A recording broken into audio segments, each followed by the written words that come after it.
Hi there, welcome to the Gardens and Graveyards channel. Today we are meeting back in the nightshade garden, and yes, we're going to play a little bit more musical plants. I have a bunch of shrubs that need to come down in here that I have in various other places in the garden. I have a couple of perennials in here that I want to move out of the garden, or move out of this particular garden, and I don't know that I'm going to get them all done today, but I want to get started and just to get the bones of this garden and the structure all like in place. And then, you know, we can move into some more of the details, and I could talk a little bit more about the specific plants that are getting placed in here and why they're being placed in the nightshade garden specifically. But for today, we're just moving things around, and depending, it is a little bit later in the day, so depending on timing and my own personal energy, honoring both time and energy, we'll see how far we get. So let me show you the first 3 plants that we're going to prioritize, and then if we go on from there, I'll check back in with you. All right, so this is essentially where the gate of the garden will be. And as soon as you walk into the gate, there is a berry poppins. It's a type of holly shrub. In order for Berry Poppins to get berries, she needs a Mr. Poppins. And I have not had a Mr. Poppins, but I bought one this spring, and unfortunately just forgot to bring it down here. So it's been sitting up on our table of waiting for a place to live. He's going to get put in the ground now that hydrangea got moved right around that area, and it'll get about the same size, so we'll just have these poppin' plants at the front of our entryway here. The hydrangea was in that big hole right behind there. We moved her out of there the other day. So Mr. Poppins is going to get put in the ground, and then we have these Persicaria, I don't know, they're fleece flower perennials over here. We've got this purple one that grows like crazy, and I knew I was going to be moving it this summer anyway. I actually should have moved it earlier in the summer, but oh well. You can see it comes way over into the pathway because it just wants to get really big. It has these really fun, fluffy kind of little flowers that I guess remind people of fleece. I don't know. Woolly, I guess. Anyways, we're gonna move her, and she has a brother. He's over here. He does not get very big, and I don't know why, but it has gotten a little bit bigger than this before. I think I actually cut off some big arms of it like last month or so. Anyway, we're gonna move this and this, and we're just gonna mosey on down, staying in the shade garden. They love to be in the shade, but we're gonna put them in this, what I was calling my mermaid garden forever, and it's turning into more of a fantasy trail because we've got fairies, we're adding dragons, all the fun things. So we're gonna put the green fleece flower here at this edge, and then we're gonna put the burgundy one down there, I think. Or maybe we'll reverse it. I don't know. Maybe we'll reverse it. No, I think that's what we're going to do. Is the burgundy's going to go there, and the green is going to go here. So that's what we're going to work on first. And then, like I said, if I have time and energy, there's 2 shrubs in decorative containers up in the upper garden by the greenhouse that are desperate to get out of the full sun. I thought I could get away with growing them in full sun because we don't get very hot. It's not about the heat, it's about the sun, and they want to be out of the sun. They're bleached out, they're mad. I can't keep enough water on them, and they're gonna actually come right down here and get planted in between the snowberries. So yeah, if I feel like tackling those containers, they've been in the containers for a couple of years, so I'm a little worried that they're going to be a little bit of a beast to get out. But let's start with these 3 and see where the day takes us.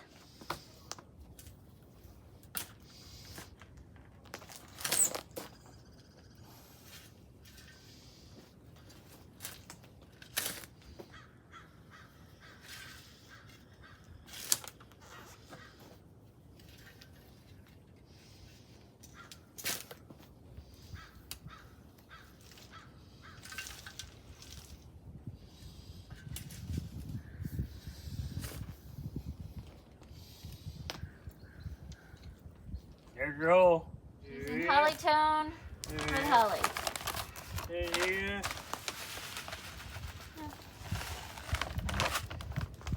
Maybe. It's a little bit rounder than that.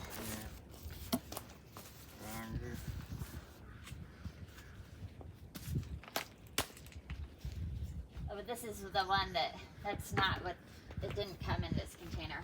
Remember, I just did this spring because it was in that little tiny container. Right.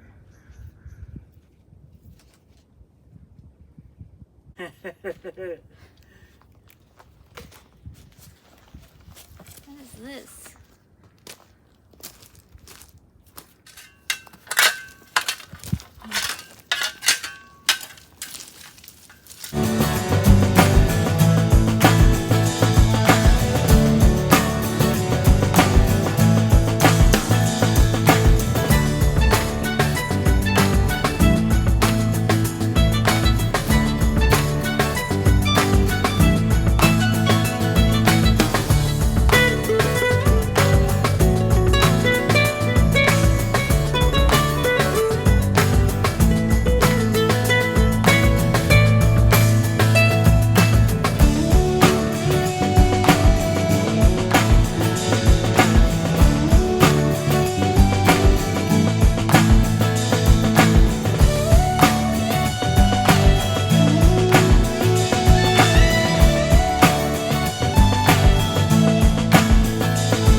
That looks lovely right there. And then we have the tuxedo with Julia on the other side. So we've got red here and here. And we're probably gonna have to move this sprinkler just so it doesn't like blast that poor little plant. But that's not a big deal. We could do that soon enough. But tonight I'm just gonna water it in by hand. And then the other one ended up over on the other bed right here. And it did leave a little bit of a mess over in this area. I'm not worried about cleaning it up right now because things are changing so rapidly. And then we're going to go pick up our Skimmia from upstairs, and they're gonna go between these snowberries. All right, so we are up here by the greenhouse, and these containers right here have the shrubs in them that I want for downstairs. And they have been in those containers for a couple of years, so I have no idea how rooted in they are and how easy they'll be to get out of the container, so we're about to find out. Oh, just bring you up a little bit closer to these shrubs. You could see how bleached out their leaves are. I was concerned earlier in the year that maybe they had spider mite or something, but it's very clear to me now that it's sun scald and sun bleach. So, you know, they come out bright, beautiful green, and then they start getting these white tips on them, and then they eventually start to burn. This is the male, and then this is the female. She has berries, and they are starting to turn a little bit. She's tolerating the sun a tiny bit better, but she's supposed to be variegated like this, with this really dark green leaf and a white margin. She's just doing the bright green because I think she's just kind of mad. So yeah, this is the annual Crispidia flower that's getting ready to bloom, so it's not an ideal time to pull them out, but I'm ready to get the shrubs. I want to save the shrubs more than I want to save the flowers that can come and go. So I think what I'm going to do is just dig out all of the annuals. There is a Super Bell lemon slice in this one. The Super Bell that was in that died, so I don't have to worry about that. There are 3 Crispidia in each one of these containers, so I'm going to dig those out, and then we'll work on getting these shrubs out of the containers.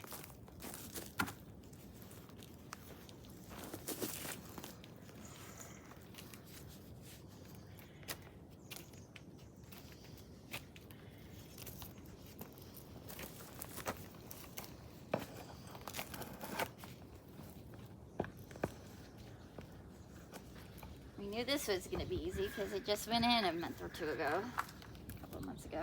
There's a weed in there.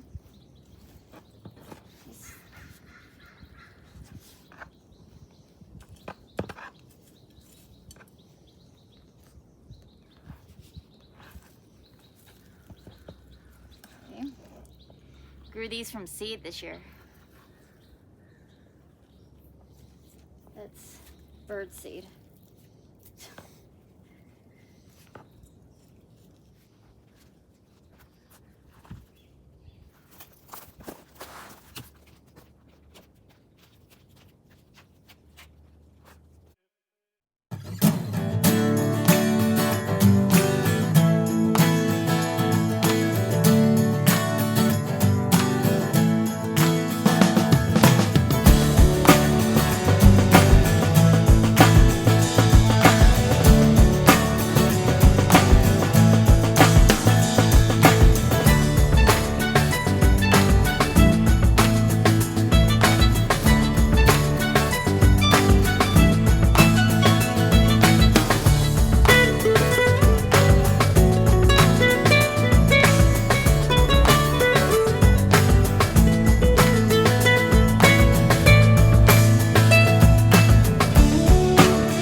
super easy. And I was able to just put the Crustpedia right back into those containers. They won't look like that next year, but at least they can continue on as they were, maybe with a little bit more sun. They'll be even happier. We got both of the Skimmia out. Now we could just run downstairs and pop them in the ground. I'm definitely not running though. Just gonna walk down there.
Those look so beautiful in the shade, and I know they're not going to look this bright green once they're recovered. And then I was noticing that the male also should be a dark green with a variegated leaf. Now that it's not in this sun, I think it will certainly do what it is supposed to do. But even once it's dark and it just has that white highlight, I think it's going to be beautiful in this dark green in here. So I'm hoping that it'll be a lot happier here. They want like 4 hours of sun, and they're going to get maybe like closer to 6, but filtered underneath all these rhododendrons. So I think we're going to be okay. And then on this side, we've got the berry poppins and then the Mr. Poppins. And the Mr. Poppins wants a little bit more sun than the berry, apparently. But when I had a hydrangea here, it was stretching way over here to get the sun. So I kind of put the Mr. Poppins where that sun was when the hydrangea finally flowered. So I think overall it's going to work out really well. As far as these plant selections for the poison garden, the hollies, ilex are toxic, as well as the skimmia. I'm not going to give details of exactly what just yet. We'll go over some more of those details as we progress in here. Right now I'm just really focused on getting the right plants in here and other plants out of here. Overall, a really great day. I'm super excited about what we got done. We got 4 different plants in the ground. 5 plants from the garden in a new place in the garden, which is really fun. It's always fun to it's kind of like rearranging furniture, and getting these plants in places that they would prefer to be is always a good feeling. And the fact that they're all helping me create this beautiful new garden space is even more fun. So I hope you enjoyed this. I hope that you're celebrating your life, and I'll see you in the next video.